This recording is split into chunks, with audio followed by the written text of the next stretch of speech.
বায়ুপথের সমস্যাগুলো নিয়ে যারা ধুকে ধুকে কষ্ট করছেন, জ্বালা যন্ত্রণা ব্যথা অস্থিরতা অনুভব করছেন, পায়ুপথ ফেটে গেছে, পায়ুপথ দিয়ে রক্ত বের হচ্ছে, পায়ুপথে ফোড়া হয়ে টনটনায়া ব্যথা করছে, ফোড়া গেলে গেলে ভালো লাগছে, অন্যথায় অস্থির লাগছে, এই সমস্ত ব্যক্তিদেরকে বলবো আল্লাহর কসম ও ভাই ও বোন, এই ৬৫ বছর পূর্বে আমার নানির স্বপ্নে পাওয়া ঔষধের মাধ্যমে হাজার হাজার মানুষ সুস্থতা লাভ করেছেন। এই ওলামায়ে কেরামদেরকে নিয়ে আমি এমন একটা কথা বলবো না যেই কথার কারণে কিয়ামতের দিন আল্লাহ তাআলা গলিত সীসা আমার মুখের ভিতরে ঢেলে দেন। মিথ্যার কত বড় শাস্তি হতে পারে এটা আমি আপনার চাইতেও বেশি জানি, আল্লাহর রহমত। অতএব আমি এমন কথা বলবো না যেটা আল্লাহর কাছে আমি দায় থাকতে হয়। আমি আপনাদেরকে বলবো হাজার হাজার মানুষ যেহেতু ভালো হয়েছেন, আপনিও ভালো হবেন ইনশাআল্লাহ।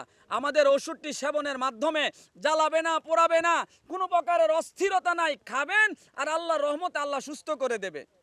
যে সমস্ত ভাইরা সিদ্ধান্ত নিছেন যে আমি অপারেশন করব, বহু অপারেশনের থিয়েটারে থাকা রুগীরা আমাদের ভিডিও দেখে আমাদের ওষুধ সেবন করে সুস্থ হয়েছেন আলহামদুলিল্লাহ।